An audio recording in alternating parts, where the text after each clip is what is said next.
Back to this part.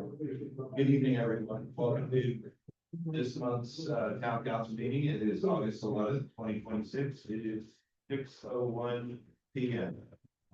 Please stand.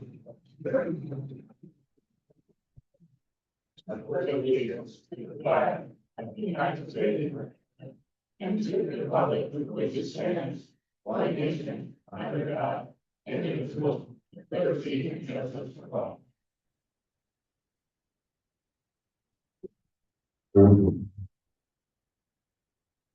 Thank you. We've got a couple items for open forum. Even with it, so please approach the pavilion. State your name and your address, please. Correct. Stephen Withers, 74 Main Street. I'm speaking about the variances in general. We have, Brad will give you a whole list of things when he presents variances. It says you have to do these things to not violate state law. And we don't always do that, just because we like the person who's applying for variance. We need to make sure that we follow the rules set down by the state, which Brad reads. So please listen to them. That's my request. Thank you. Thank you. Mr. Bob, again.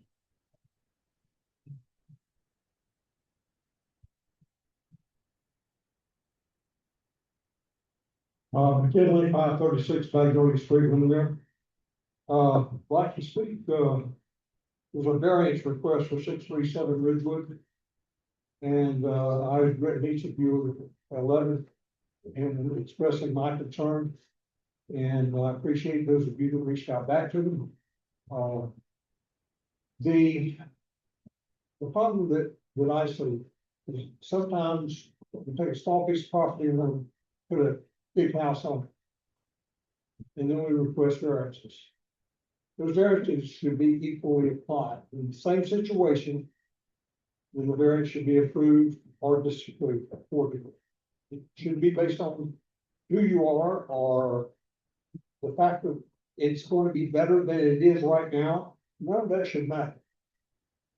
It should be based on the variance. And here we're requesting 3 separate things. One is a front yard variance reduced from 25 foot to 15. For the building, be built 10 foot inside the 50-foot setback. For a swimming pool, be built 25 foot from the high water mark. I find it myself simply amazing that DRB approved this, even with a 4-to-1 vote. But that's why you're here. Check and balances. I trust you to use your judgment on it, and I support it. Thank you. Thank you. Now, we have a proclamation in West Orange, healthy self-day proclamation. Yeah. Appreciate it too.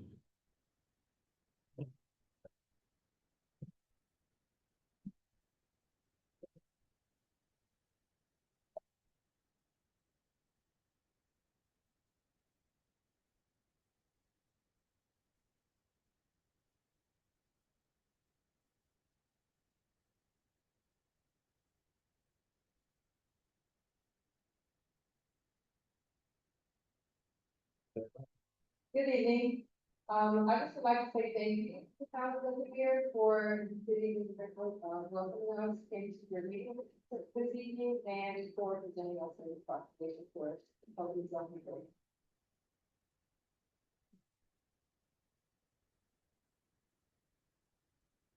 Healthy West Orange Healthy Selfie Day. Whereas Healthy West Orange was launched in 2016 to inspire healthy behavior and provides resources to help residents make better lifestyle choices.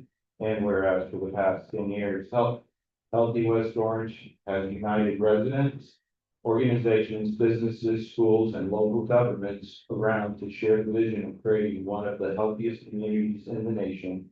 And whereas Healthy West Orange champions programs, events, and initiatives that encourage healthy lifestyles and meaningful community engagement.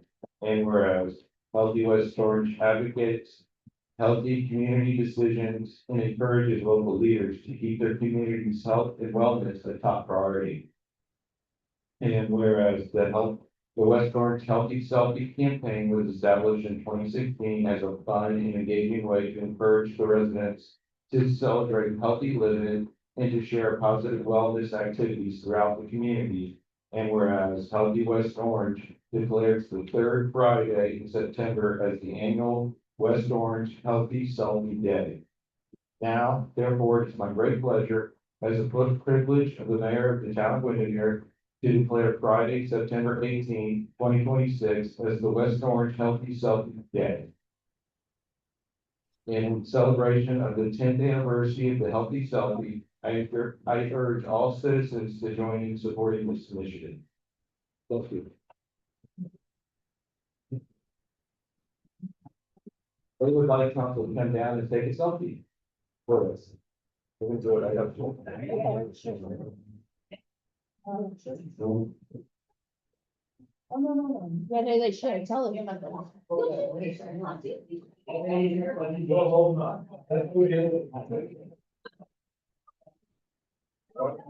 Come on, Tom. Tom, it will make your tan pop. Yeah. I don't want pop, I'm getting pop anymore, I just want pop. There we go. There you go. 1, 2, 3. Thank you so much.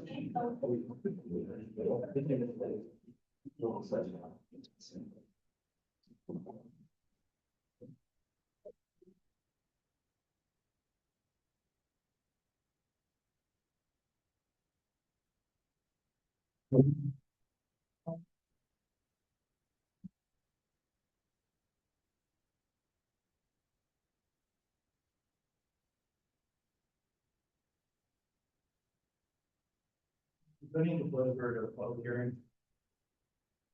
For the second reading. Yeah, I'm sorry, I completely. Do I need to vote? Oh, Yeah. sorry. Just making sure. Then done. No words. Okay, at this time, 6:09 PM, I close this town council meeting and open, public hearing. We have a, second resolution for an ordinance, second reading on 2 ordinances tonight. Ordinance number 2026-02. An ordinance of the town of Windermere, Florida, adopting a small-scale future land use map ordinance of the comprehensive plan from agricultural to single-family residential for certain real property owned by the Matheson Family Limited Partnership located at the following address: 618 Ridgewood Drive, as more particularly described here, with the approximate size of 3.37 acres, making findings of fact, guiding for confidence, severability, and an effective date. This is the second reading, so I am looking for a motion, to approve in a second, or do I wait? We close it back to. You can go ahead and get the motion Yeah. and the second, and then open it for discussion, and then public comment too. Okay, perfect.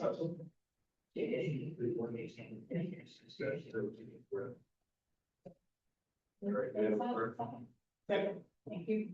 First, councilperson Devlin, second, councilperson Allen, discussion. What did you say? You're actually doing 0 to 3 tonight. That's the zoning now. This is the land. Brad, would you like to just present a little? I just do a quick presentation. Sure. For second reading, and prior to this, we should serve to contact the town plan, as the mayor says, this is the small scale future land use amendment. There's And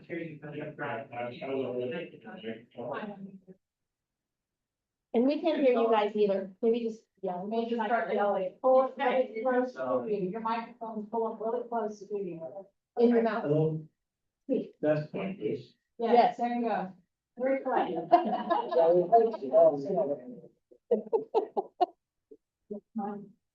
Okay, there we go. Okay, Yeah, now Bradford is going to certain contract with town planner this evening. As the mayor said, this is a small scale land use amendment at 618 Ridgewood. What this request is for is approximately 3 acre property owned by the Mathesons. And it's the request to change the future land use from agriculture to residential. This property has an agriculture future land use. It's been on the town's future land use map since your first comprehensive plan back in the early 1990s. And, but now they want to change it to residential. The purpose of it is then to split 9 of the lots back out to the original platted configuration, which is allowed under your comprehensive plan, and it's also allowed under your land development code. So what they're doing, and what they're requesting to be able to do is take the property that's all currently under one parcel ID and then split it out to the 9 underlying lots as they were platted back in 1935. So there's no change to what was originally platted on those lots, which is allowed under your comprehensive plan and allowed under your land development code. So that's this first amendment, or first ordinance would to change that future land use. From our review of it, because it is consistent with your comprehensive plan that does allow for the split, we as serving under staff, we have no concern with it because it is consistent with that. And they are going to the original underlying plat, which is fully consistent with your comprehensive plan. The DRB did review this, and they did recommend it by a vote of 5-0. The applicant is here, and if you have any questions from them or for them, they can answer those for you. Any questions from me? I'm here for that as well. Any discussion? Yeah, here's me. No. Begin the vote, Councilperson now. Public comment? Just kidding. Oh, wait, I got one. Public comment. Sorry. If I can read the second one, then can I close, or I gotta close, open, close? The second one. There's public comment. That's right. We have public comment. See everybody's time. Seeing none, No comment. seeing none, you can vote.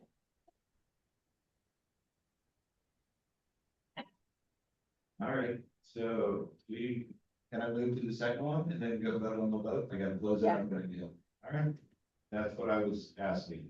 You are correct. At this time, we're gonna close the public hearing at 6:14 and open the Redford Town Council at 6:14.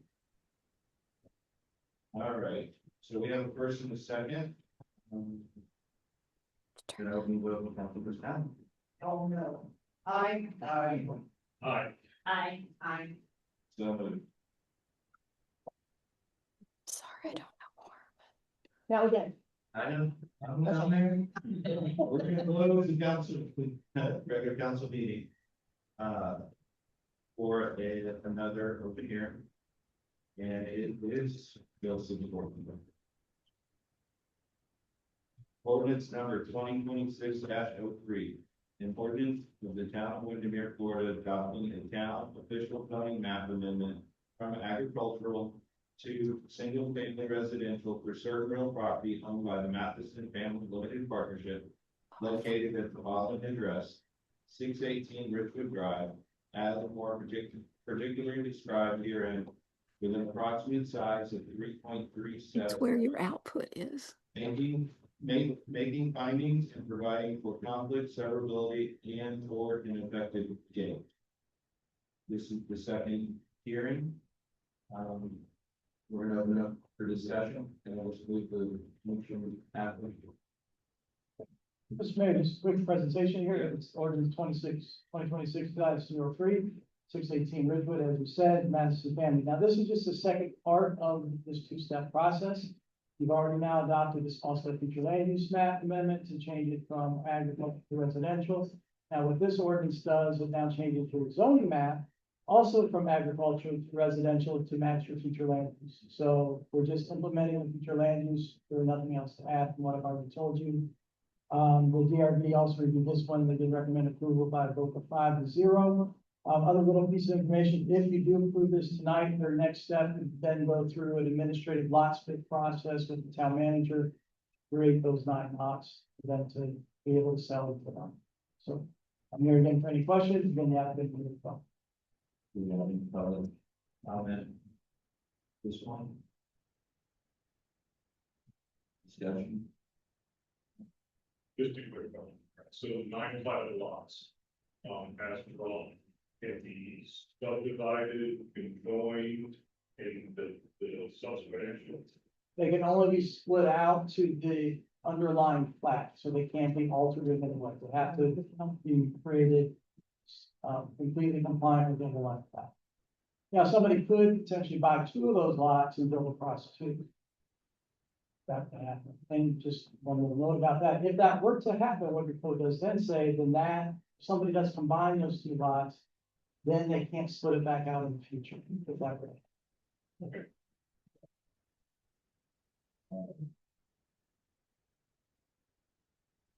Close the public hearing. It is 6:17. Open the council. Regular scheduled council meeting at 6:17 p.m. Right. Looking for a motion to approve. Motion. Motion to approve ordinance number 2026-03. Second. Okay, first by Calvin, second by David. And beginning to vote the councilperson Haynes. Aye. Aye. Aye. Aye. So moved. Congrats. Thank you. Brad? Now the new business. We have 1, 2, 3 council meetings minutes. So we have council meeting minutes for July 14th. Council budget workshop minutes for July 28th. And town council rental workshop minutes from July 28th also. Yeah, I believe them in the motion. So motion to approve all 3 sets of meeting. Next person, David. Second. No, second by councilperson David. Vote meeting on councilperson Allen. Aye. Aye. Aye. Aye. Aye. So. Now to the variance of the RC group. Case number C 2606-637 Ridgeville Drive. Variance request to reduce the front yard setback from 25 feet as required to 15 feet as it goes, and to reduce the normal high water elevation setback from 50 feet as required to a minimum of 25 feet as proposal to construct a new single-family residence and swimming pool. Based on the information provided in the staff report and input from the applicant, public DRB found proposed variance compliant within requirements for approval of variance in accordance to section 10.02.02 of the land development code, and they recommended approval of the variance submitted for them. Brad, you want to present this, please? Yes, sir.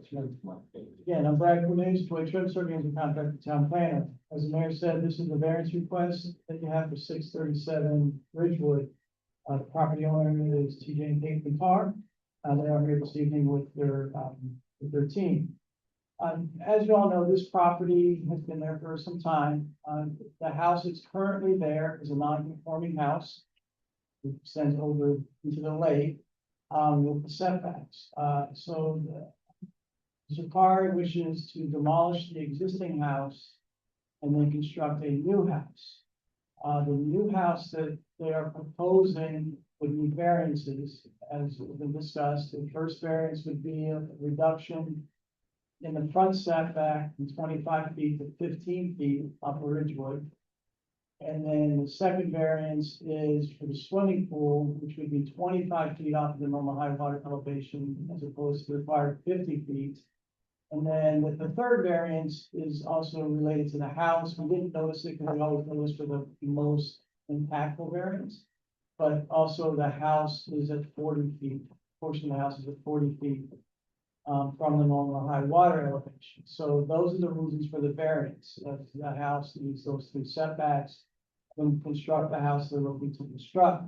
Based on the plans that were submitted to the town, the area of the house is approximately 3,900 square feet in living area and approximately 5,630 square feet in It's 5,360 square feet in gross floor area. So this, as they're proposed right now, they are right under the 38% maximum gross floor area that's allowed on a lot. They're just under, I think it's at 37%. So they're near the max. And also in terms of their impervious area, they're just under the maximum 45%. So they are building out, proposing to build out to the maximum they can, based on the 38% floor area limitation and the 45% impervious area limitation.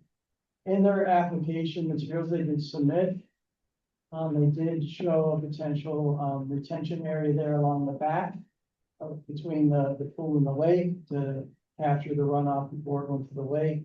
Again, we have not reviewed that for engineering compliance yet, but that would have to occur if this were to be approved. Make sure it's properly engineered to function as required by the town's code with that request. Also, one of the unique things of this request is the existing portion that cantilever over the lake. They are proposing to maintain that after they would separate from the house. The pool would go in and they would maintain the existing cantilever area as a boathouse there in the lake.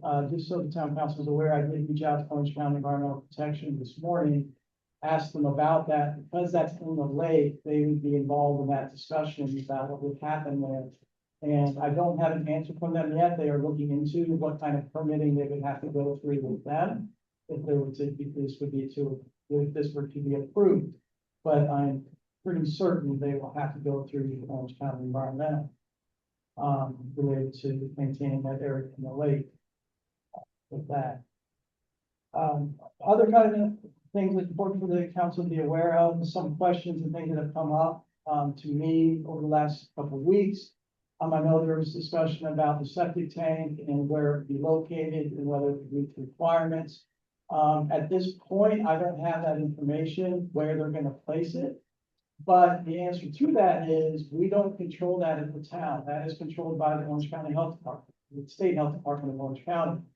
And they're the ones that will make that determination on what setbacks are applicable, are needed, and where that septic tank will need to go based on the state with that. So that would be something that if this were to be approved, when they would come through building permitting, they would have to provide that approval by the health department for that septic tank and its location in relation to any adjacent wells or even to the lake in terms of where that would be. But unless the applicant has more information tonight, we don't have any information about the actual central location of that septic tank. Also, I just will say that they also did provide a concept for a house to be built meeting setbacks. What they showed could be built. It meets all the setbacks. Just so you are aware of that, if it is a buildable house, what they are showing.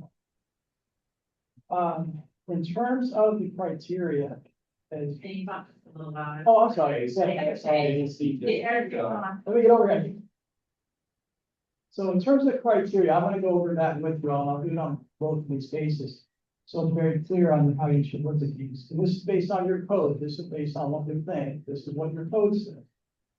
So in section 10.02.02 of your land development, it has criteria that you can find and make the determination to say, yes, they meet this criteria.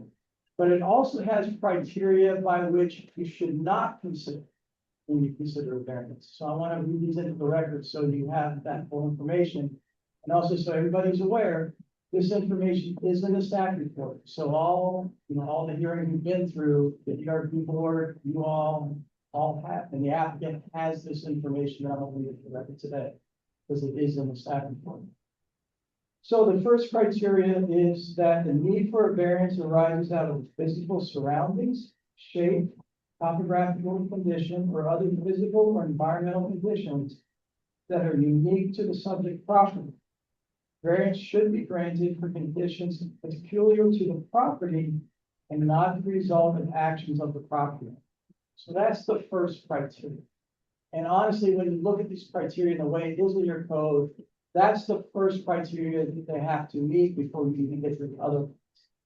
It's also important to understand is in order to make this finding, you have to find that they meet all criteria. Not just some or the majority of the criteria. They have to meet all of the criteria for you to approve this. So the second criteria that you have to find that there are practical or economic difficulties in carrying out the strict letter of the regulation. The third is the variance request is not based exclusively upon the desire to reduce the cost of developing the site. Number 4 is the proposed variance will not substantially increase congestion surrounding public streets, the danger of fire or other hazard to the public. The fifth one is the proposed variance will not substantially diminish property values in or alter the essential character of the area surrounding the site. 6 is the effect of the proposed variances in harmony with the general intent of the land development code, the specific intent of the relevant subject areas of the land development code. And the last one, number 7, is the variance shall not encourage further requests for changes where such a land use would not be deemed appropriate. So those are the positive findings you need to make. You have to be able to say if they meet all those 7 criteria. The next ones that I'm going to read are where your code says these are the criteria that you should not consider in reviewing a variance. So the first one is that the implementation of these regulations would impose an economic hardship on the cost of the building for the redevelopment project.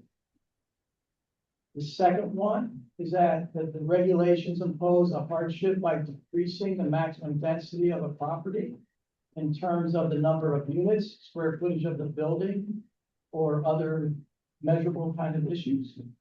And the last one is that other adjacent land, structures, or buildings that are not in conformance with these regulations cannot provide a rationale for lessening the application of the code, the variance request. For example, like the property next door, they're less than 50 feet. That cannot be used as justification for a variance based off the code. So as you evaluate this case, the information you have in your staff report, the information submitted by the applicant that's within your agenda item, also the testimony that you'll hear from the applicant and other public testimony you hear, you need to make, each of you individually, you need to make that determination. Do they meet all 7 of those criteria? And do they not meet, or are they not claiming those other 3 as justification for their variance? So I just want to set that out. That's how you should look at the variances. I'll go over this again with the next variance as well, so it's fair for everyone that you get the same information. That's the important part, I think, for you all to hear about variances. In terms of the Development Review Board, there was quite a bit of discussion at the Development Review Board about this case. The final vote was a 4-1 vote. So they did recommend approval by a vote of 4-1 on this variance request. As the time that we put this together, we had received 8 in support of this variance request, as were public notices. And we received 1 that did not support the 15-foot front setback request on that. I will say I've had several phone calls with some neighbors about this since this time, and it's been a mixed bag in terms of people supporting and not supporting requests for that.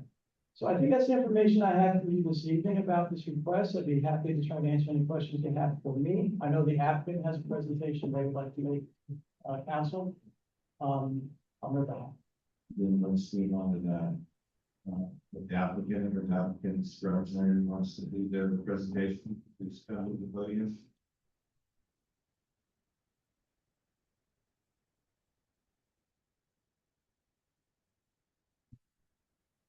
State your name and address for the record, please. Yes, good evening, thank you. My name is Dirk Barachi, custom home designer. On behalf of J. Carr. And I just wanted to address a couple of the main questions, talk with Brad. The simple issue, the septic will be designed in accordance with code. Already talked to both neighbors. The left-hand neighbor is closer to the property, the septic will be on the opposite side of the garage. And more than 75 feet, so it's not an issue. There was a question on the proposed size, et cetera. It is a scaled schematic plan, approximately 3,900 square feet, a two-story home. And that is within some of the averages. Average on Ridgewood is around 32 or 3,300 square feet living. Some reaches 4,900, some are 1,800 square feet. So it's very compatible. The number one issue, I can go through 1 through 7. The reason, the justification of the hardship. The average lot size on Ridgewood is over 70,000 square feet. Our neighbors are 58 and 60,000 square feet. Ours is 14,000 square feet. Approximately 110 feet. Most are 200 plus. If you want, in terms of size. A quick question, on the Yes. 200 feet, that goes into the water though, correct? Excuse me? The 200 feet on the neighbors, you said the neighbors were all 2 acres plus on either neighbor is 80,000 square feet, correct? That's not planned. So is that all dry land or is that submerged water? When you're calculating, I believe it's upland.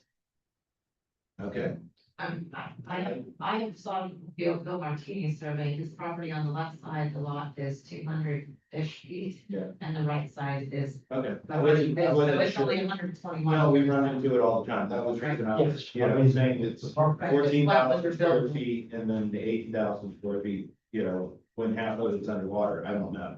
That's Yeah, the this reason I was one's asking. 121 foot deep. Okay, Was the Yes. agenda. So, Deep. and I've looked around many lakefront homes. I designed several in Windermere, hundreds in Orlando over the last 30 years. This is the first one that I've seen with this type of drastic reduction. 75 feet of the 110 foot lot is setbacks. Most of the lakefronts are 100, 100 feet wide, 220 feet deep. The average lot size on lakes is about 22,000 square feet of all the 322 homes. They vary. I've not seen one 110 feet. So in the middle of the property, that limits the depth, the buildable depth for pool, house, porch, front porch, to about 38 feet. It's pie shaped a little bit, it's 40, 42 on the sides, approximately 38 to 40 feet full. Can a house be built? Yes, obviously. It would not be a house that's in harmony with the neighborhood. It would not increase the home values, it would actually, in my opinion, depress the home values. It's not a functional design that would work. It would be a 2-story box. And the issue for the variance is not about square foot. We have a footprint of about 3,700 square feet. We need to double that. So it's just, we're not building a 2-story hotel, on this property. The other factor is the approval of the variance will actually benefit the lake shore. Right now, there's 3,500 plus square feet built into the rear setback underwater. Obviously, people that know the property well understand that there is no protection for runoff. The lack of it, there's just things that can be much improved from today moving forward and long term for the lakeshore, for the beauty, for the neighborhood, for the homeowner. The other, so it's not an issue of square footage or size. I think that was number 2 on the list. The first criteria, as Brad mentioned, the specific sheet and availability of the lot itself. That is the market. All of the other factors, I believe, with no practical economic difficulties, that doesn't apply. It's not based exclusive or desired to reduce costs. Obviously, not in a house and rebuilding is not, that's not an issue. It will not increase congestion or street or danger to the street. It will not diminish property values. In my opinion, it will actually improve them. It will definitely, the proposed variance will definitely allow the design to be more in harmony with the general intent of the land development. That's the main reason that we have variances for specific lots like this. And another factor that was brought up was, have everybody wanting to ask for a variance for their lot. If their lot is 100 feet deep and they have 75-50 setback, they should ask. If the lot's 250 feet deep, they're not going to ask, and you have the power to decide that. So granting the rear setback for the pool for that distance is a benefit to all, a benefit to the property, and allow for a functional house. The house itself, we definitely have to move it some forward. I think there's a 60-foot right away. It's very far from the road and not have any detrimental value for safety, kids, points, etc. A lot of answering questions. I'm gonna, let's make this a little discussion, and heard a motion to like that, this is a little complicated to be parts to it. So I'd rather start with the answer everybody's questions first, and get on and take care of the first deal with you guys. Yours remains. So as much as I understand that, we're saying on size doesn't matter, I was the one who asked the questions about the size because, if the calculations that were provided are not accurate, then our FAR ratios and our ISR ratios then also in turn become not accurate numbers.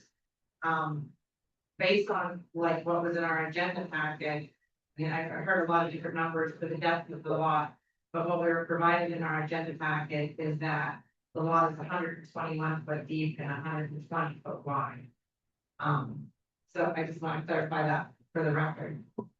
So when I was looking at this agenda packet and you had the plans in there for the house that could be constructed, which would not trigger a variance, you guys say that the square footage of the downstairs is 1,600 square foot and the house is 68 by 38 foot footprint.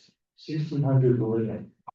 1,600 living on the downstairs floor because I'm presuming that is a garage on the left hand side, and they said in their letter a normal 2-stall garage. And then there's a second floor. So the second floor for the drawings to me looks like it would be built out using the space. So I calculated that. This is why I came up with the question, just to make sure everyone understands. So for the upstairs, it is 68 by 38 foot. That's 2,584 square feet.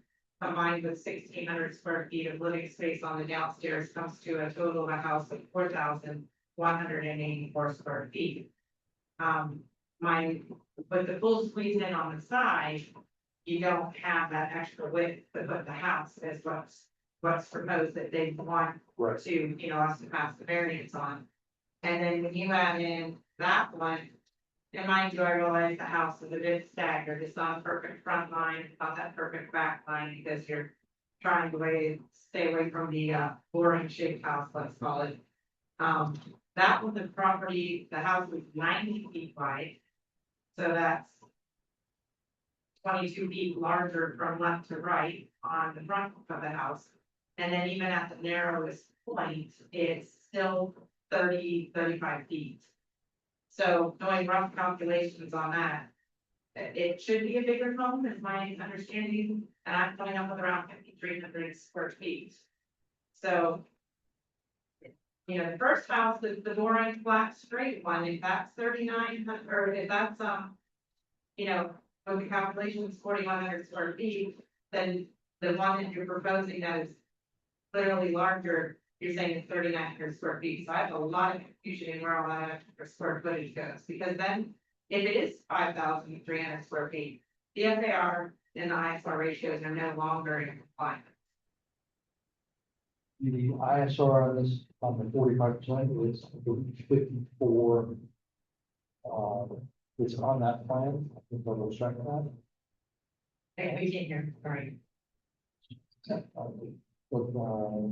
we're allowed 5405 for this lot. The schematic plan here is about 2,800 living, 700 square foot garage, and about 700 square foot of porch. That's what's shown on the first floor. So 700 square foot, it's a garage. And then what was the other number? 700 square feet of porch. Okay, and then what was the structure on the first floor? 27 to 28 square feet. It's a schematic plan, goes very close to this layout. Right, Upstairs is around 1,300 square feet left. okay, so it's smaller than the other house.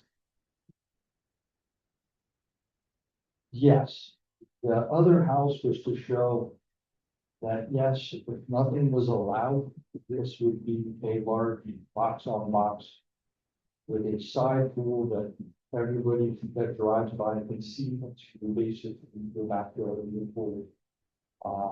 There would be no visuals available from the layout. It's not a zero lot line courtyard like in Ballpark Park, where they have the little, everything is extremely tight.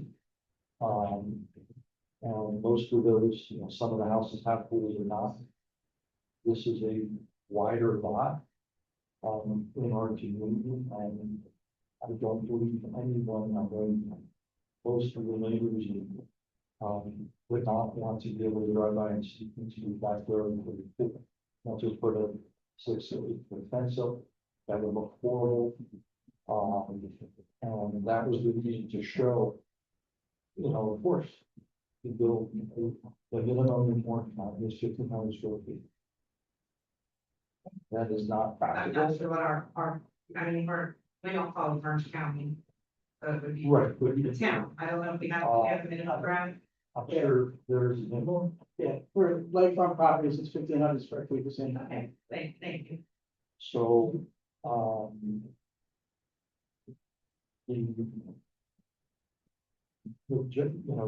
the reasoning for the hardship, I will say, why we're here is extremely limited depth available for a practical home that will fit in apartment with the neighborhood.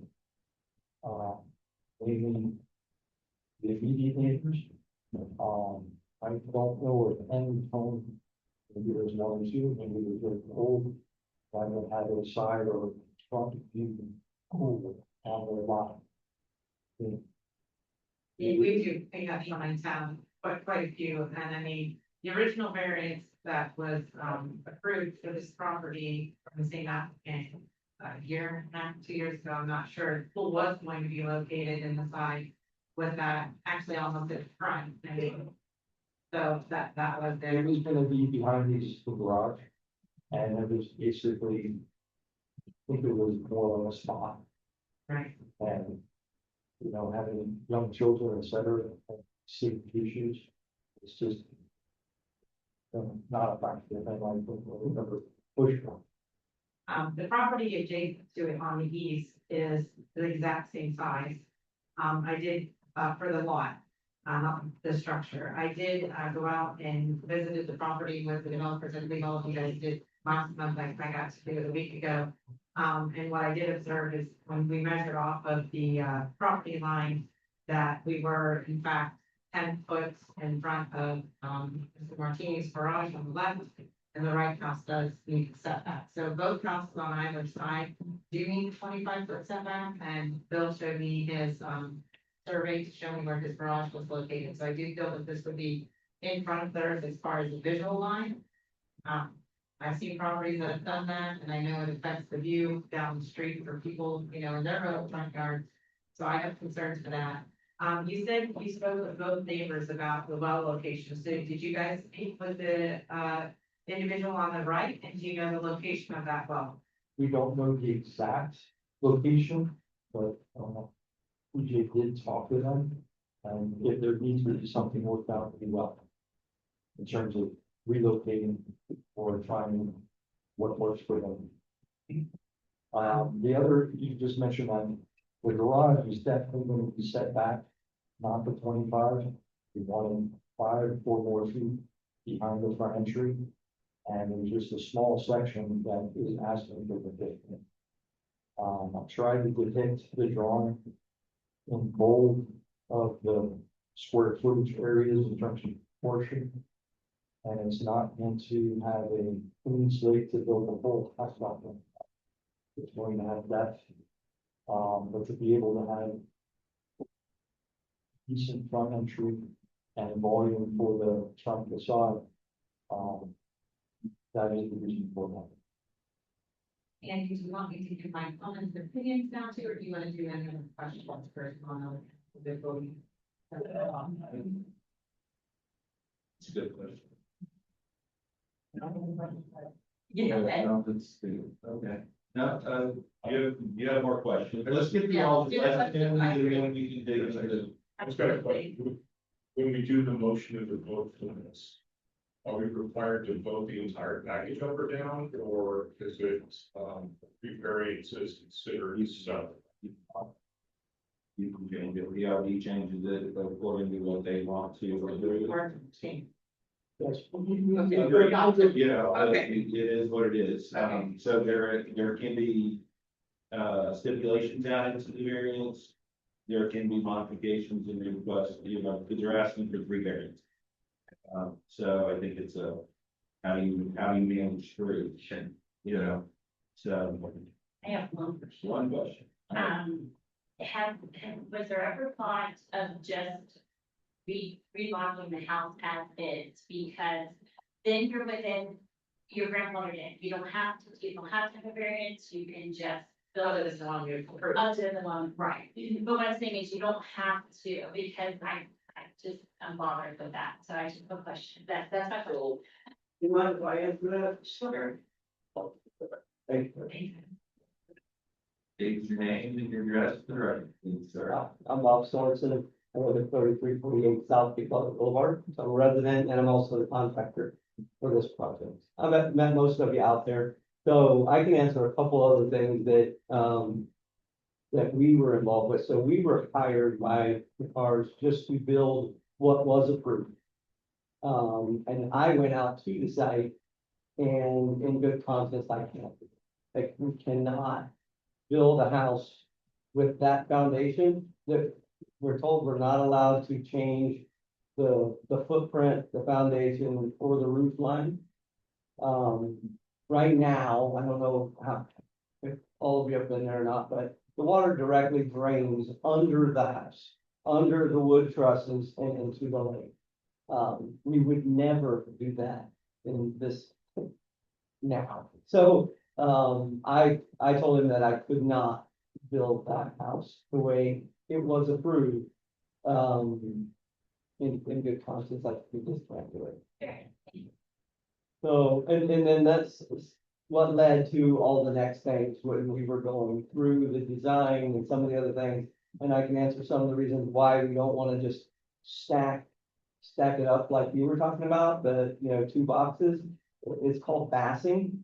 In any neighborhood that we build in that has an ARB where you have to submit your plan to do it, they will not even allow you to do it. You can't put walls just straight up and do a straight box with a cap on it.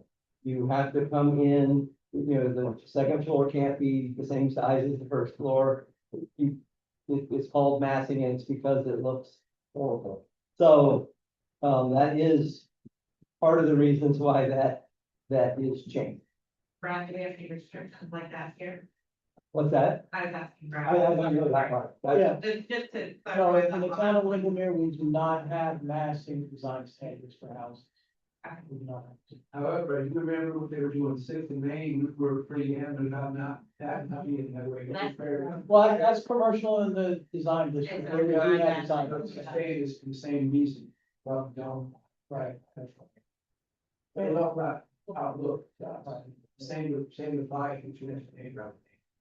And one comment I want to say about this discussion is, in my opinion, it doesn't have to be a box. No, you can. They could put architectural character, yes, it doesn't have to be a box. Thank you, Brad. I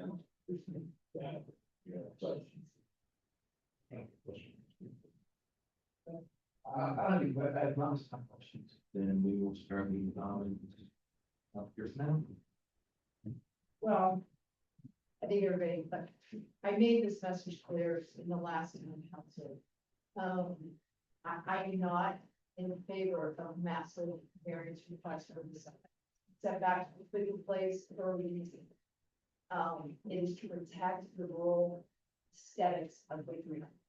Y'all chose to live in Windermere because of its rural points. We didn't live in the subdivision or Walden Park, which you mentioned. And I think, I don't see where the hardship is. I want the person to be able to build their dream house on their dream lot. A lakefront lot is not a hardship. It's a beautiful piece of land. And I think you have to build to the lot. There's too much house on that size lot, and you're starting with a clean slate. As far as whatever design you want to go with. You should not have any say in that, so long as you live within the setbacks. So I'm not in favor of this because of the fact that you keep approving all these variances. We can't turn back the clock. 10 years from now, there's gonna be very large homes. The balance of land and home is gonna shift, and we can't fix it at that. And we're gonna lose our sense, and I would want like driving around, seeing more trees, more land, beautiful diverse homes. Everybody has a different taste in all their different homes. And I love how our community has different. So I just think this can go back to the drawing board. We can get a beautiful home on that beautiful lot without 35 extra feet of setbacks.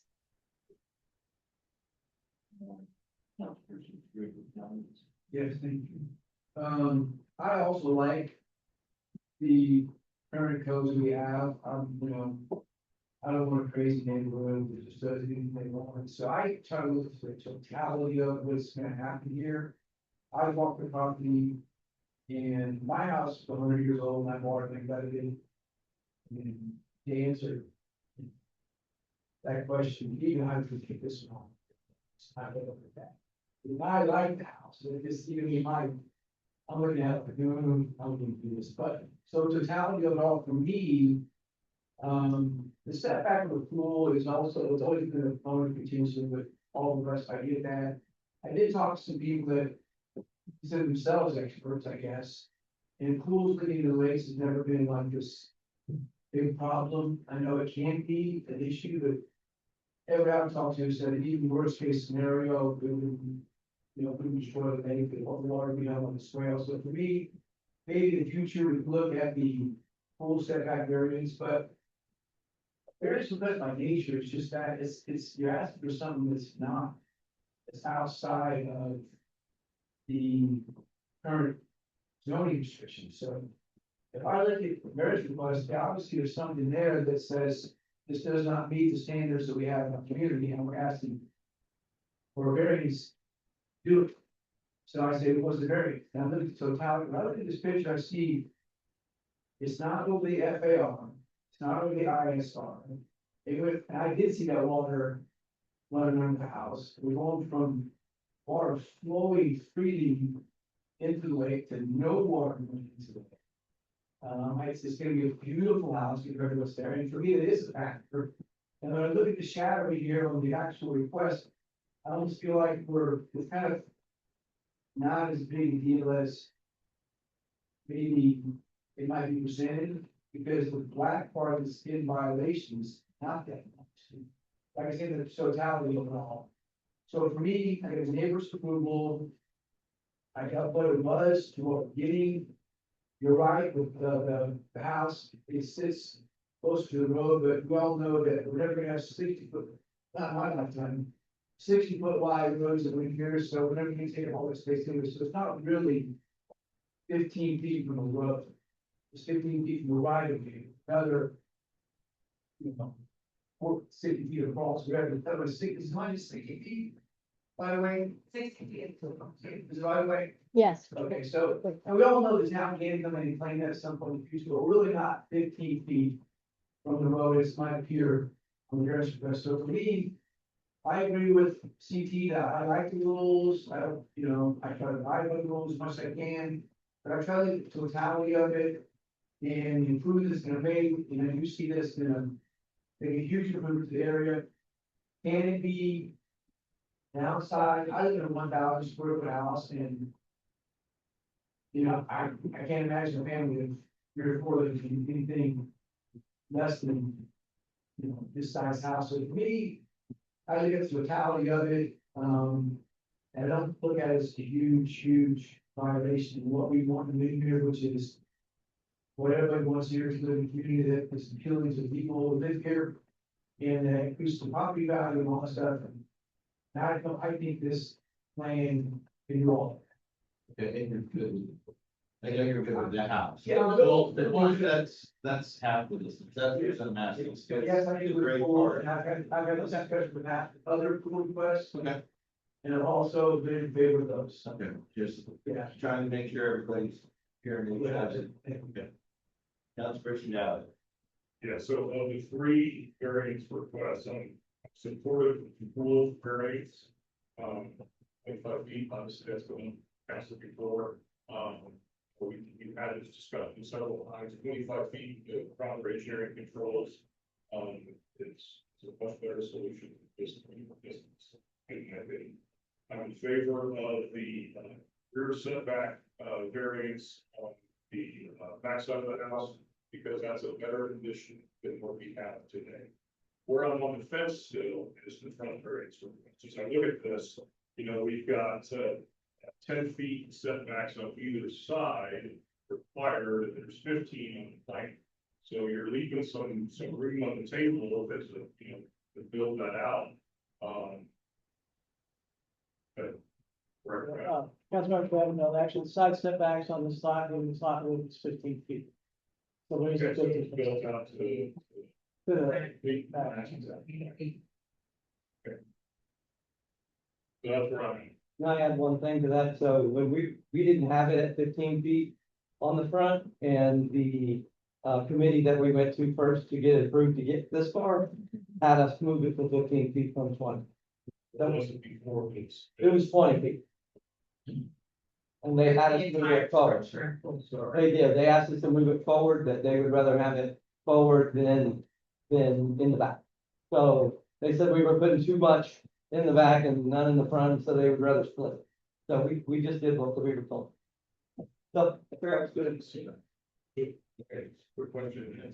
So the initial plan was to have the front setback conform, at 20 feet. so you're still. We were still 5 feet short. Good point. Can I ask one more question, Danny? If I look at this, the furthest point from the front of the building to the setback, the closest one, I guess, from 15 feet, but I noticed that it goes back the majority of the property on the left side. What is that distance? Yeah, there's very little of it at 15 feet. It's because it bumps in and out. I So mean, what part, when they were just getting dark there, past the front edge of the porch was 15 feet, what's that distance on from the that? distance to where the garage is there. Yeah, It has a 20-foot, distance there. So so that's the only thing that violates the only thing that this Closer than that is the entranceway and that little bump out to the right. To the right. That is correct. All right. Yeah, there's another bump back that's even further than the 20, so, yes. Okay. Councilor. But again, I was asked for us to do that at the county Councilor. committee.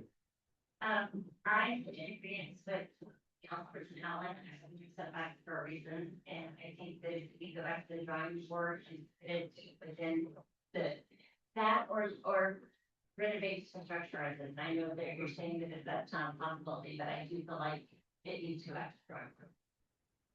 I completely concur with David and Allen. I think it needs to go back to the drawing board. I mean, you guys have already shown a house that is 4,000 square feet that can fit on the lot, the pool on the side. You know, there's good architectural designs out there. You can put windows on the side, you can have a family room on the side. I have children myself. I get it, you know, you wanna look out the backyard and see the lake too. You got the luxury of having the lakefront lot, that maybe that pool needs to be on the side. When you have other homes, you can do shrubbery, you know, there's other ways to do it. So I think they need to keep within the setbacks or, I mean, we had the same variance about the pool. I definitely don't agree with the pool. I have an opposite opinion of Mr. Stroop because I'm a biologist by degree, worked in wetland and flood control with the Army Corps of Engineers, so I don't think it's good for the lake.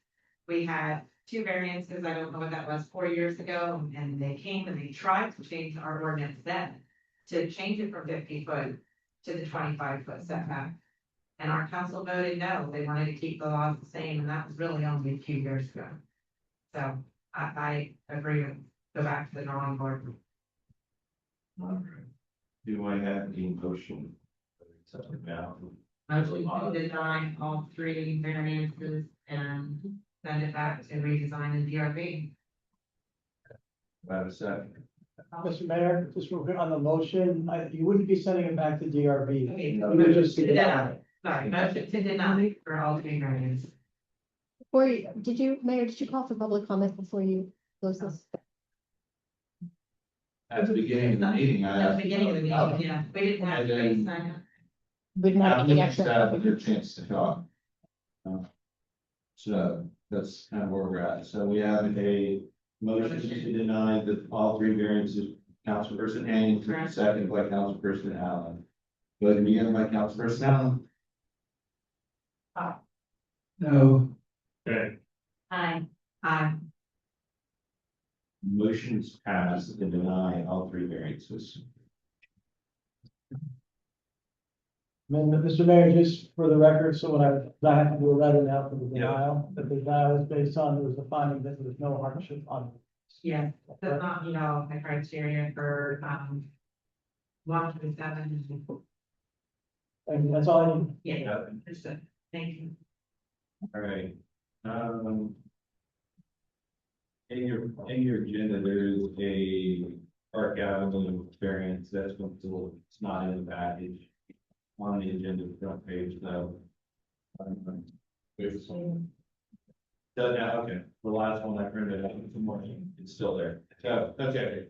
So, case C 26-10 -2 first floor, James Rothrock.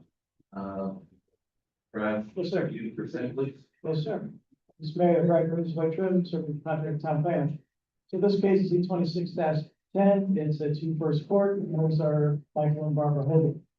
So this is a case where a variance request related to the total allowed impervious surface on the lot. The Hogan's lot, they actually had installed a couple of years ago, about 2, 3 years ago, additional pavers on their lot without going through the proper permit. It was a code enforcement case, it was cited by code enforcement, they then submitted for a permit for that. When they submitted for the permit and when we evaluated it, we found out, determined that they exceeded the 45% threshold, they were at 52.9 or 53%. But 52.9% of impervious area, which is not compliant with the town's code. So that began the discussions with them about what needed to happen. In the discussions that we had with them, we also discovered and found out that previously in the town, under previous administration, nobody's here anymore.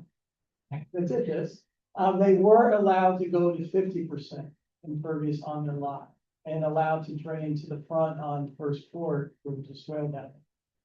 So we have considered them vested at 50% based on the information that we have.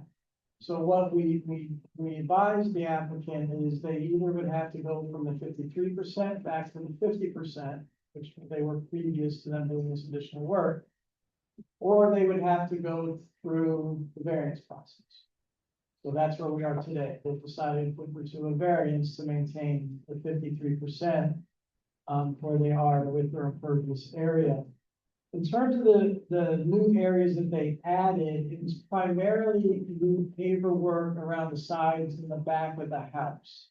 Is the primary addition of these impervious areas. But actually, in the front of the house, I believe they actually narrowed the walkways there, so they're making a small reduction at the front of the house, but at the rear and the side of the house, and also there on First Street, there's a parking area pad that extends onto their private property. That is where all that new impervious was placed. That triggered this issue. So what they did, they engaged an engineer, and they're here this evening with an engineer, Logan's here with an engineer. And their engineer evaluated the site and evaluated the stormwater, did all the calculations, reports on your agenda item. And what their engineer, Mr. Rothrock, came up with was a retention plan that addresses this new impervious area. And the way he designed it, he's actually providing in more than what's required in terms of what the town requires. We require the first inch of runoff to be captured. He's doing over 2 inches in terms of his analysis. That's just the extra portion of acres for the entire. For his entire impervious on the lot. But where he has the retention areas though around the side of the property where they put in all those new pavers. So like I said, the front really didn't change. The retention they're proposing is on the north and south side of the property. Yeah, that's right. It's right inside of that. And which you can see on the plan that they submitted in the application. So that's what, and that's how they're addressing the situation that is there. So that gives you the overview of this. In terms of DRB did review this at their meeting. Based on all the information they were providing, they did recommend approval by a vote of 5-0. We did get quite a few correspondence on this case.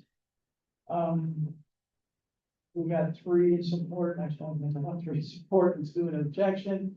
I will note some of the objections don't actually deal with the variance with other issues that don't have anything to do with this variance that's here. But again, I want to do for this case like I did with the other one, is this needs also to be considered under the same criteria within the land development code because this is a variance. So again, in terms of section 10.02.02, you have to make these 7 findings. That the need for the variance arises out of the physical surrounding shape, topographical conditions, or other physical or environmental conditions that are unique to the subject property. Variance should be granted for conditions peculiar to the property and not the results of actions of the property owner. Number 2, there are practical or economic difficulties in carrying out the strict letter of the regulation. 3, the variance request is not based exclusively upon a desire to reduce the cost of developing a site. 4, the proposed variance will not substantially increase congestion on surrounding public streets or danger of fire or other hazard to the public.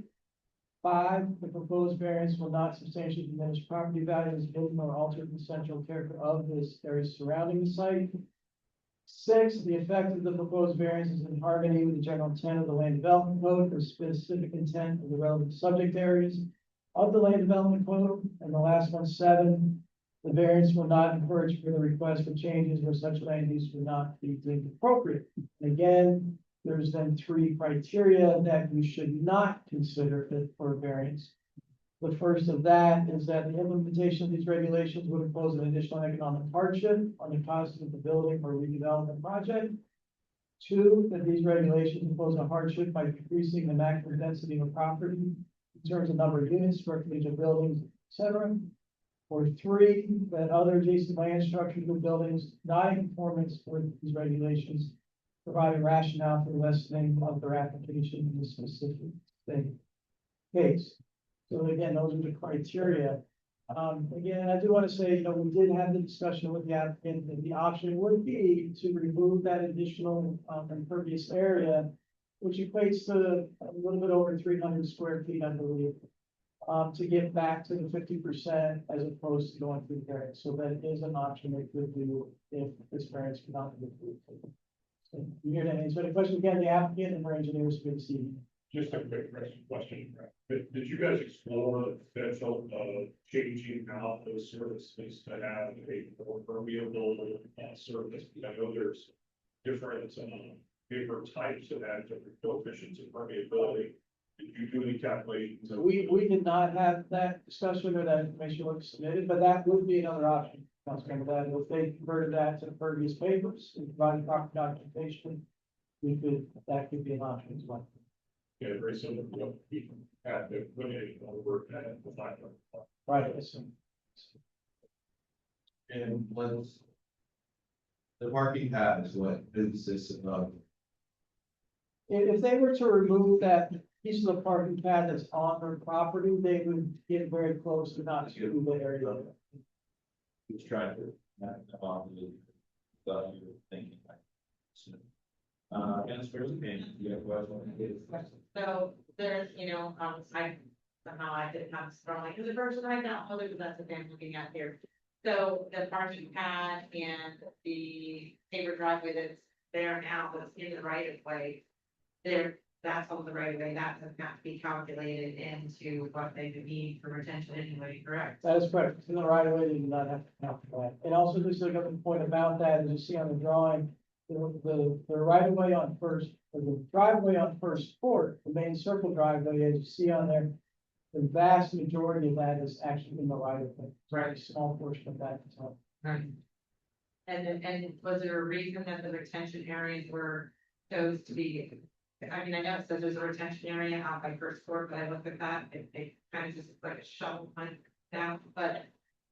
As far as the other retention areas, is there a reason that they were located on the sides instead of on the east side of the property? Because that's the way the property mostly drains. Well, as you can see on the, and I'll let the engineer address this, because this is designed, but as you can see, these flow arrows out, the property was graded. The property would be graded to direct that runoff to the proposed swales. So those swales that you see on the plan don't exist yet, they put those in, if this was. So the only one that exists is the one between U-shaped driveway. Yes, correct, one down on First Court. If you want to, I would call that swale, but there is a divot. Okay. That's my question. And the outfall conveyance on the north side is there, correct? On the north side of the house? Yes. Above the septic system, there's that outfall conveyance. There's a small swell, that's there now. The water, it's all the drainage. Yeah, there. I didn't know. Okay. Thank you. Now to yours. Okay, getting the question. So this is one, this variance is out. Correct, what was already done, they got time for the first of that project. Were they not aware that the file variance? I'll let the applicant address that, but It was, how this was discovered? It was a. there was a complaint from the adjacent property owner, law enforcement responded, and that's What how. was the complaint from the? That pavers were placed without getting proper permit. From what I understand, yes, please, Clarence, please.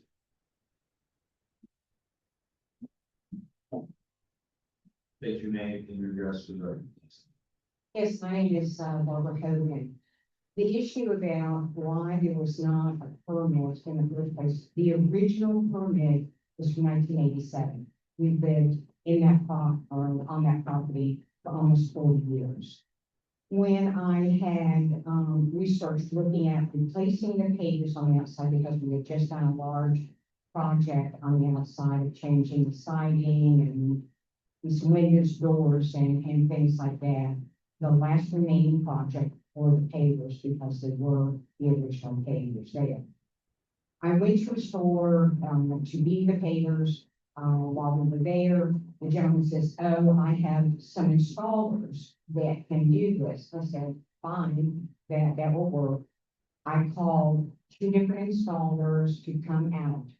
When I spoke to them, I said, I have the original permit that we have for the retention ditches on the front, the berm on the side, the circular driveway, the side driveway, the back, all of this. They were, and when I had mentioned that, they did not make any response as to, oh, you need another permit, or this needs to be updated, or anything. I said, this is what I have for this work. They just acknowledged that that will be fine. So both of them did that, both installers. So we began the project. We are almost at the finish of the project. And I think it's Miss Rodriguez. Picture, Miss Rodriguez, code enforcement.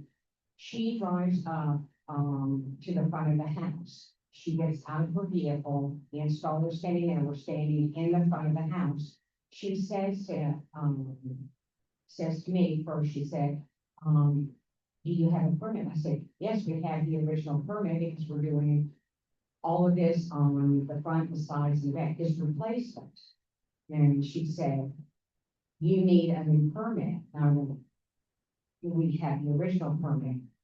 Then she immediately turns to the installer that had been installing and takes her finger and points to him and says, you know better. You should have told the owners that they need a new permit, which neither one that had come out to do the estimate had said that. So we were almost all done with the project. I told her that we would go ahead and research or come down, see what needed to be done with these pavers. The older pavers that were left on the side, we had done an original 2-story renovation back in 1996 with Gary Edmondson. Mr. Edmondson at that point did the upstairs. We have the side parking space where there's been a trailer or a boat or a jet ski parked there for almost 40 years. We had obtained permission from the town through Cecilia, who was the town manager, and at that time she came out, she said, this is where you can park, here's my signed off slip, you can do this. So when Gary had come to do the project, I said, you know, Gary, since we've been given permission here, we park here, what do you think about the cabana type thing and pavers? He said, yes, we can go ahead and do that. He went ahead and did an estimate. He said, we're looking at about $6,000 to go ahead and do that and so forth. Once we got into the construction project, there were other issues with the inside of the house. We had to go ahead and put that on hold and just left it as it was and ship those dollars over. We never in our wildest dreams knew that we had to have any other permit or any permitting for replacing. We don't have an issue with runoff on our property. We do have neighbors that are upset because they do have large parties and they park everywhere. And of course, we become the bad guy on the street because we're medical people and when the street is blocked and ambulances can't get through and fire trucks can't get through or the police can't get through, then somebody suffers. Nothing wrong with having your parties if you want to. And Dr. Brady, who has an 8.5 land, you would think he would allow them to park on his property, but he doesn't want them parking on his property. He doesn't mind parking on everybody else's property and their pavers and their grass. So we do have 2 neighbors that have recently moved in within the last 5 to 6 years. And like I said, there's nothing wrong with them having their parties, but you cannot block the street. We have been blocking our driveway, we haven't been able to get out of the front driveway, out of the side driveway, and so forth. So hence, we are the bad guys. All I can say is if we had known, we have had everything on that house permit. We've lived here almost 4 years. And as I've said in the other meeting, we understand the word compliant. We spent 55 years in healthcare. My husband 13 years in the military, as a military officer. So we understand. If they had said any different, why wouldn't we, come and get a permit? This is not, and as I said in the other meeting, this has been very stressful. Trying to get through all this, find an engineer, this has been over 2 years ago. 2 or 3 that Mr. Cornelius had recommended, never called me back, so it took us like 2 or 3 months to find a civil engineer, go ahead and get all this rolling. We don't have a problem with being compliant. And if we know that we need to do something, and when we rely on contractors, subcontractors, whoever's coming to do our home, and we ask them questions, as they ask us questions as to what we want, what do we want to spend, blah, blah, blah. We just need them to tell us. And if we needed to do that, we do it. Going through all of this, this has been a learning lesson. We're medical people, we're not contractors. And we relied on them, and we've had 4 major construction projects, done to our home in the 40 years that we've been here. Trying to be good neighbors, trying to keep our home, trying to be, respectful to those that are around us. So all I can say is this is after the fact, and this has not been fun by no means. I got 2 questions. My only question is the work that has been done, was it still the original that was already there, or was it added? Everything was the original, the parking, But the had that stay. you didn't add any footprint, like when you redid the papers, was it the same footprint as before, where you had the work done? The majority of that side parking pad was in the 1996 permit with Gary Edmondson that we chose not to do because, like I said, with the construction project, he came out, measured, blah, blah, blah, this is $6,000. Here comes the electrician and the plumber, and they said, we need to do this, this, and this. It's gonna be about $7,000, $8,000, I forget what, it was over that amount. So we just told Gary, we're not gonna do that. But that's 1996. Like I said, we moved in this house in 1987. The original, and we sent some of the original paperwork to Jim from 1987 for papers. So Cecilia was the one you said in the 90s, she approved what it looks like now. Is that what you're saying? Exactly. But the papers were never done because you shifted the budget elsewhere and now you upped that one. Exactly. Still up. Cecilia came out twice. Okay. She came out in 1990 when we had started on doing some of the stuff on the side kind of thing. The house was pretty rough. She was a sad person. Drawings submitted at that time that from the 90s that showed where it was gonna be. Like when you had got a permit from Cecilia and she came out in the 90s. She Was there a looked at, drawing that you had to give to her or anything? no, and when, by the survey, she came out. And each time she looked at it, and then when she did the signed, she said, you're gonna need a signed off permission slip, just as you can. Lo and behold, code enforcement comes by and we already brought the signed permit. She said, you're gonna need this. And I said, Cecilia, I don't think we're gonna need this. We've been parking here forever now. And she said, let me just sign off on this. I'm noting that I've been here personally twice. I've seen this. I'm getting you permission. I've measured, I've looked at this and so forth. So we didn't assume anything. We always, let's ask some, some questions. Let's ask permission. Brad, have you looked back in the records for any of this? That would be my next question for you.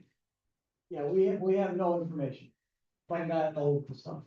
The information we have is what was submitted that said prior to them doing the current work, the impervious area was at 50%. And we made the assumption that that was what was previously permitted, Okay, but they increased it to 53%. And just so everybody's aware, any permit that would have been done back in the 90s or the 80s or anything, it's no longer valid. Thank you. so, yeah, no, go ahead, I'm processing. So the neighbor's upset that you put pavers in the right of way that normally they use for car parking for their parties. Is that what I'm getting? No. No. No, it's the water run. Two different sides. Why is your neighbor upset? Because they park all in the streets. And when they have obstructed or one night we came home, first court was a parking lot.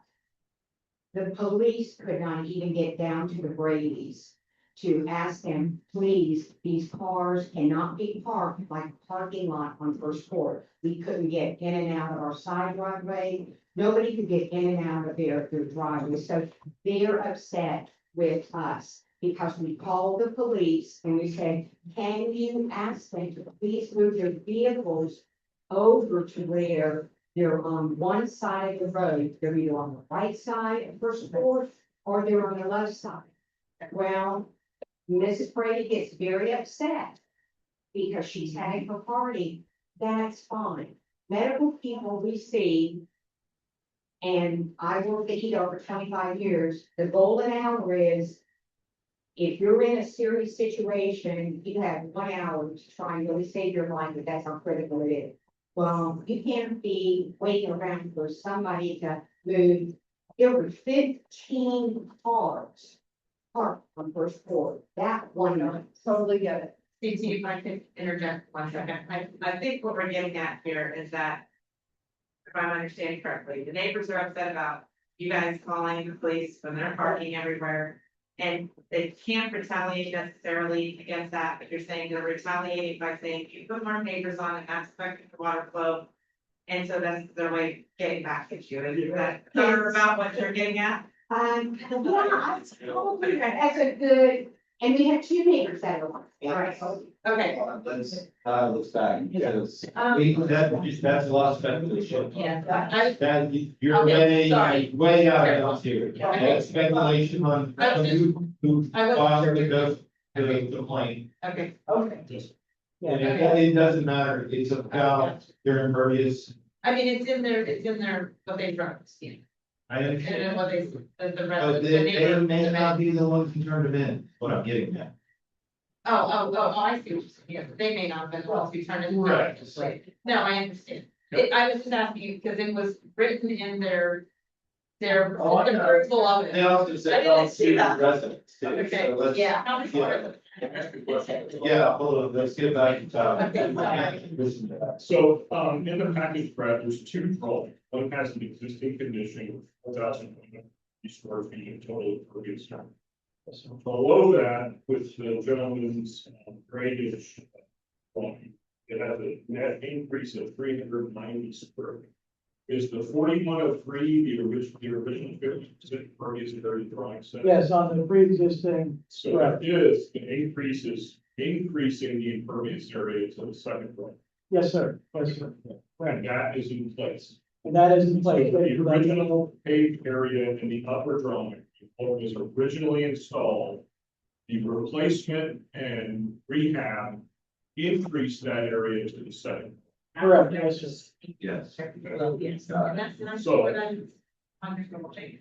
Somehow I do not, I'm so sorry, I apologize, I do not have the correct one downloaded, so I did not see these drawings. So as part of the rehab and replacement of pavers, the area was increased. Yes, sir. With that increase, that should have flagged them during that work to be. Correct. Yes, sir. Okay.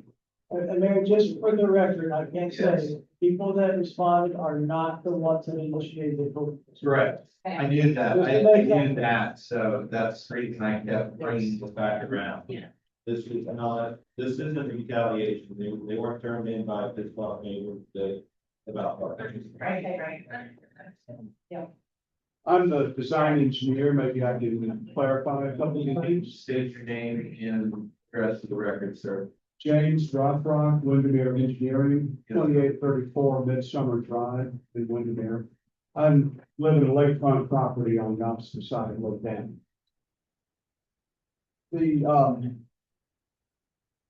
I became involved in the project after the fact because the papers were already in place. At that point, the question was, what needs to be done in terms of permitting? So I investigated and found out that there was a net 390 square foot increase in the impervious area. That was new pavers. If you look at the original plan, the impervious surface ratio was 50%. You see that there's a large concrete pad in the backyard. There's a couple of sidewalks extending across most of the backyard from north to south. And at the same time, there's no connection to the driveway that is on First Avenue. So when the pavers were modified, a lot of changes occurred in the backyard, but that really only added about 15 square feet of impervious area. But one of the sidewalks that is very near the western or the rear property boundary was taken out entirely. So that gave quite a credit in the number of square feet. When everything was done, what was found out was 375 square feet was that paver parking pad that was installed in the northwestern corner of the property. So that was almost the entire net increase in square feet. And that's an area of about 25 by 12 and a half within the property lines. So that's the reason for the increase in runoff. It's the reason for the increase in the retention pond size. Now, a fair question would be, is this water actually making it from the new impervious area into the retention ponds? And the answer is yes. If you look at that figure 2, it shows the triangular shaped retention pond that's adjacent to that parking lot. In the event that that retention area fills completely from that pad, then the water runs from there downhill and onto the pavers that go across the back of the house, and then flows north from there and goes over to the second pond. So yes, that water will be captured.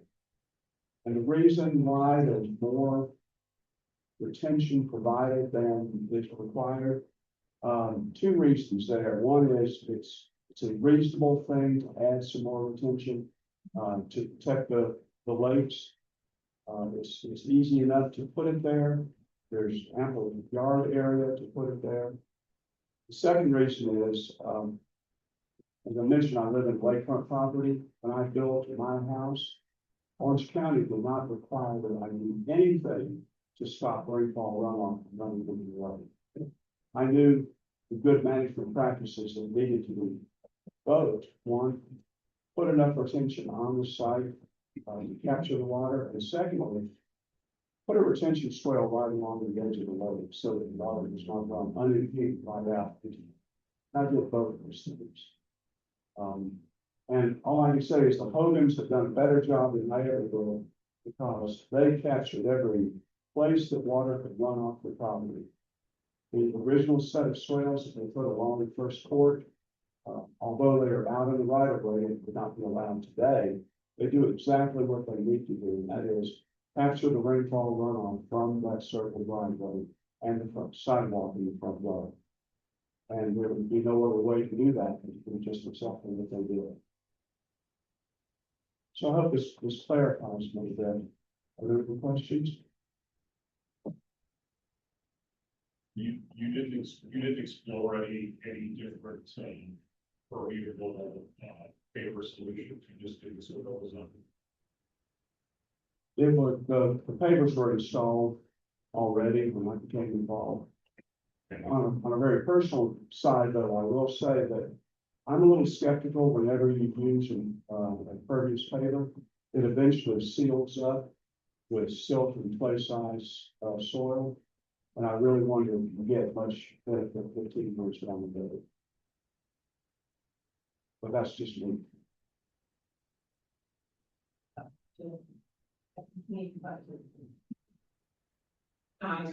Yes, sir. William?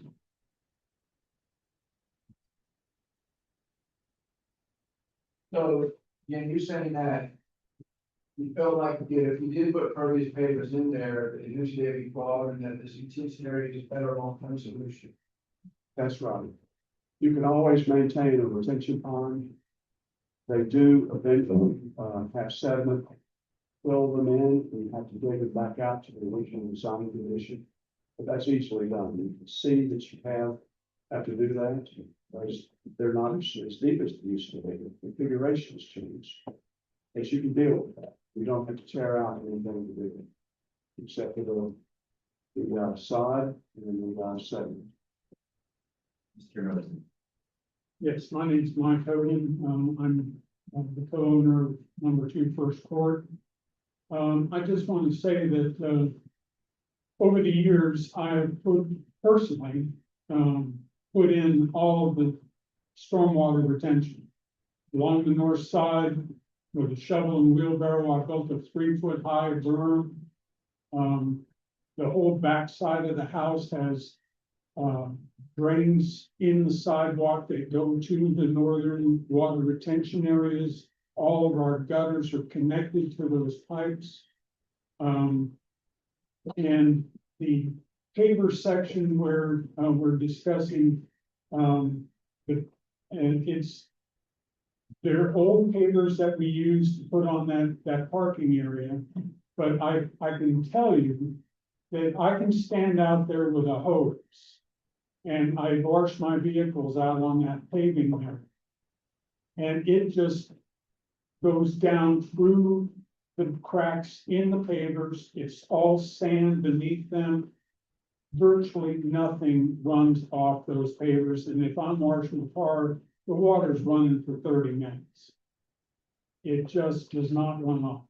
I have videos when we've had heavy rainstorms. I've walked my property and taken videos of all the exits from my property. Virtually nothing runs off this property. We have been very conscientious about water retention. As a military officer, I learned how to follow orders. And we want to be good neighbors. We have been good neighbors. And we put a lot of personal, physical work into keeping this property compliant. And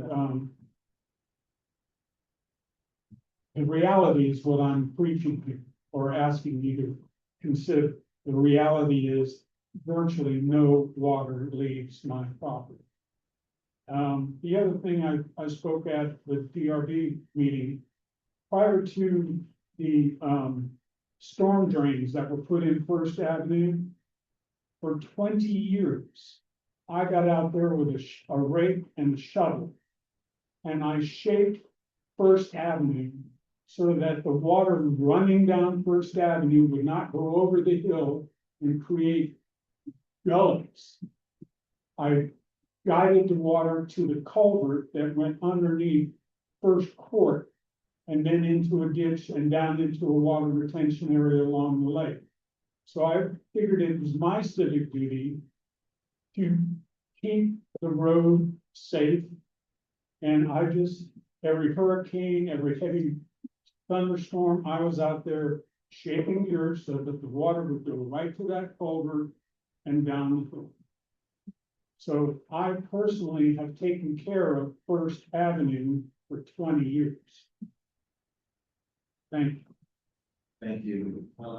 I can chime in here just a little bit. I've met with Evans back in the day about this modern property several times. Met with about, looked at the soils, looked at what they've done. I can attest something for really good steward to the land around me. I think the adding the pavers on the parking area was probably they wish they had because this would really they've been really good stewards. And I personally like the idea that they're adding expert capacity in the area. So it's, the water runs unusual because it runs in two directions. It runs Yeah. towards the north, it runs to the north, and then it runs to the east. I was skeptical, very skeptical about there on how the water runs. I can tell you they do a really good job of what they have. So, you know, this is our, you know, so. Thanks for Well, it's not that hard for me, I wish everyone wanted to have that same consideration for the property, not really have to have sufficient ordinances we have, so it's based on that. So do we have a motion? Do we have any more questions? Any more questions? Any more? Everybody's got everything answered. Do I have a motion? I'll make a motion that we approve various requests for C 26. And it includes retention. With the added retention. And I'll second. I'm gonna say, Councilperson now. Yeah, Yes. Yes. Okay. I'm gonna say aye, but just the. Definitely less learning. oh, yes. Yes.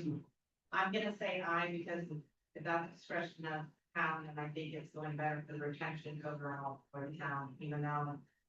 I don't know about the hardship part per se, but it's at our discretion if we think it's going to make the community and the water runoff better, so I'll say aye. Thank you. It's been our home for 40 years. Never believe a contractor, it's like, we have always after. But I understand that, Two, yeah. yeah. All right, you know.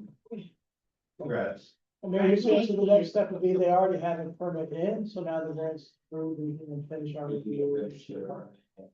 Thank you, Brad. Thank you, Brad. Okay. Thank you. You can been here longer than the computer's dead. So we're down to contracts and agreements. Got forward here, interlocal agreement for permanent inspection and review of fire services, in the city of Oakville. Ms. Tony, can you present this? Yes, absolutely. And is there one that's anything that you can read? Because I have another one. No. No. So in staff's review of the interlocal agreement with the fire department, it was noted that there were two issues with what was presented from ACOE. The first one was that the town will be required to provide them with a tanker truck in year one of this agreement, which means October 2026 starts year one. The second issue was that in previous agreements, we'd always made 2 installment payments to ACOE for fire services. In this agreement, they had removed it to 1 payment in February 1st. So what I did is I got with Ms. Ramos, and first I called the fire chief and deputy fire chief in ACOE. They were agreeable to my request to have the tanker put into year 3 of this agreement instead of year 1. They were also in agreement to have it split back into 2 payments, one in February 1st and then one in May 1st, rather than 1 installment. We feel this is prudent because the payment for fire services is going up quite drastically from what it was in the last year of the last agreement. So 2 installments is better for us, especially with the way we receive our property tax disbursements. We don't get all of our property tax disbursement from the county in one fell swoop. So we prefer to have that as 2 payment installments. ACOE was agreeable to that. So what Heather has done is she has redrafted that agreement with those 2 changes, so that we can sign that and send that back to ACOE. Their plan is to take it to their council on August 18th. We do not want to slow this process up too much because we have to have fire service in place starting October 1.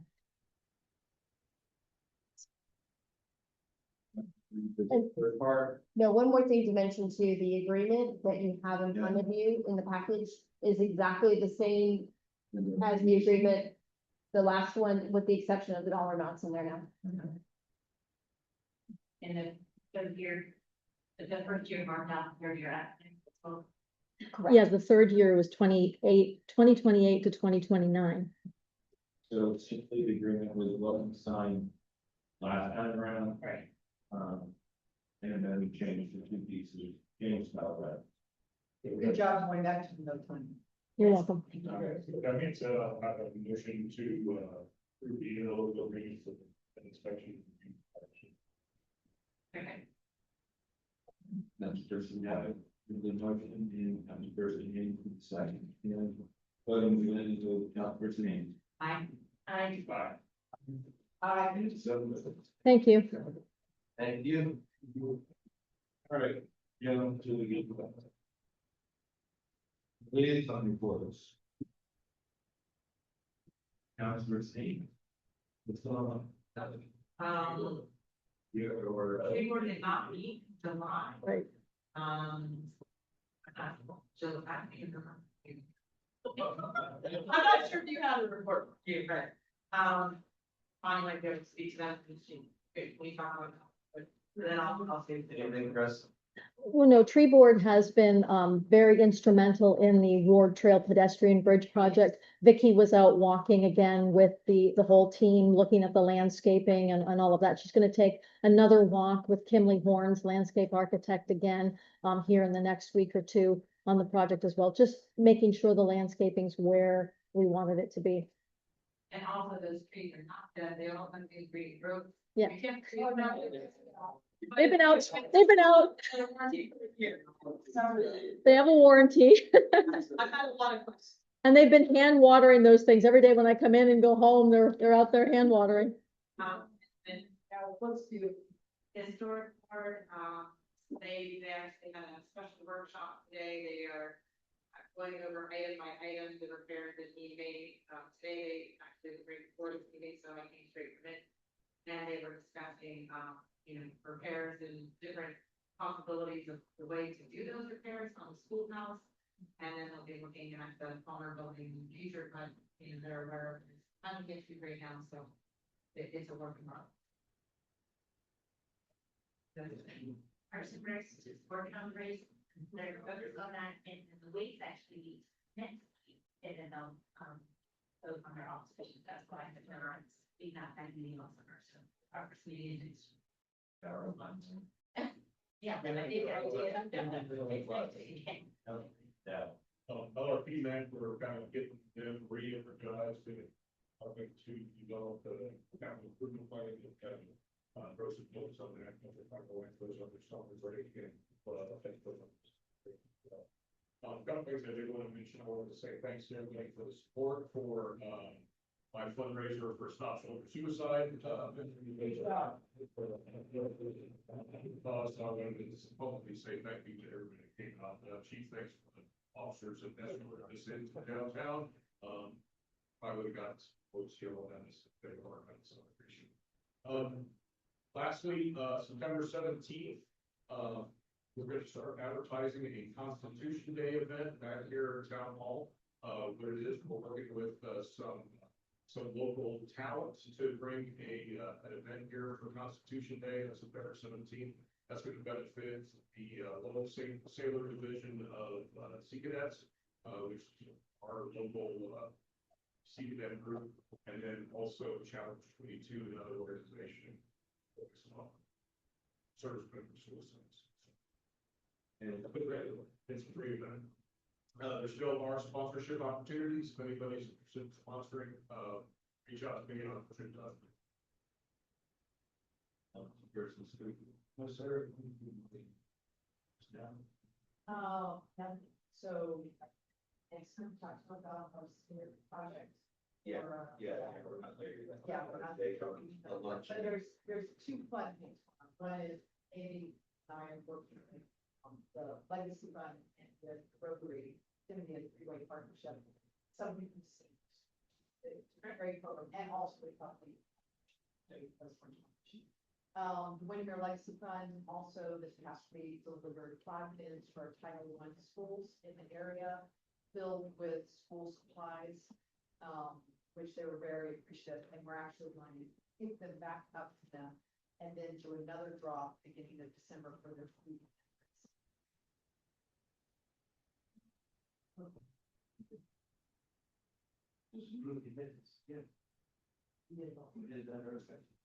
Anyway, so those are some on there.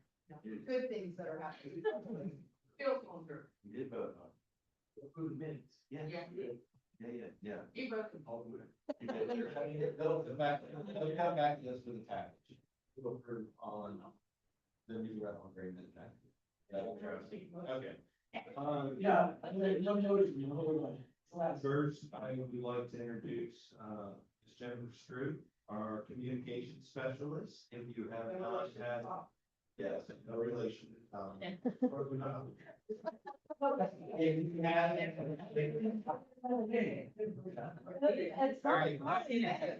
He hasn't checked ancestry.com yet.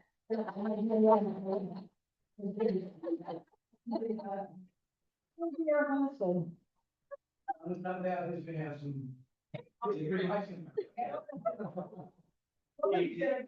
Yes. You were mentioning. Yes, we were fill in the, on getting our communication just up to, the public, our residents. I noticed today, an Instagram post, bullet pointing our agenda items, what they were actually gonna do, the zoning change. You know, not specific, but it's an invitation out here to remind people, come, 6 p.m. tonight, which is great.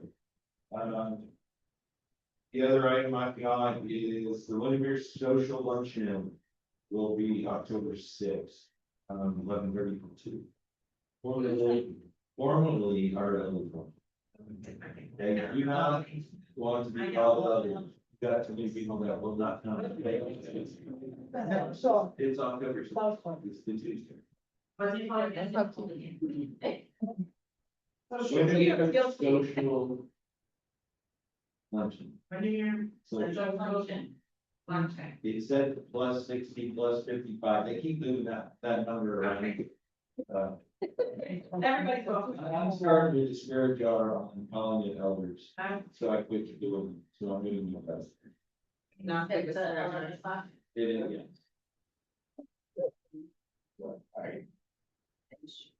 Public Works, thank you for so much on the bridge. It's been awesome. Yes. We've had nothing but the outbringing of people. Yes, I got 10 pictures, today. Kids riding to school. And huge groups, big groups, right? This morning, I had 3 or 4 residents all sending me all pictures of them on the middle of the bridge. It was great. Thank you. That's what I was saying. We went to meet the teacher. On the bridge. Yeah. Yes. Yeah, definitely very proud of that project. And, you know, it's something that the residents have been wanting for a long time, and I'm just so glad to see it coming to fruition. I'm glad also to see West Second Avenue, about ready to finish up here. We're trying to get the closeout done with the state on that. But that's been a wonderful project that has needed to be done for a while, so I'm happy about that. Secondly, just for, anybody's information. If anyone has questions at the moment about the Butler or the Bessie project, please contact me or Travis. John is out of the state right now, so if you have questions about that, please contact me. Frank is taking a little bit of a hiatus right now, so I can answer questions, or Travis can if you have any questions about that. We've got the engineers kind of working overtime on that project. We want to get that finished up. We want to make sure that they are complying with what's supposed to be within the project scope. So the engineers will be coming out hopefully next week to tackle that. I will keep you posted on what I hear about the property tax. All right. Keith? Not much, school started back today, so, welcome to everybody that's, doing that. I'll be out of state in the next couple of weeks. We did some active shooter training last, month as well, and let me see. I think that's it. This or no?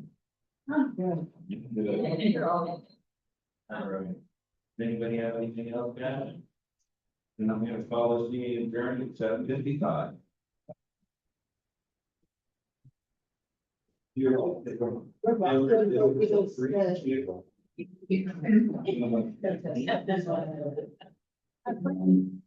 Yeah.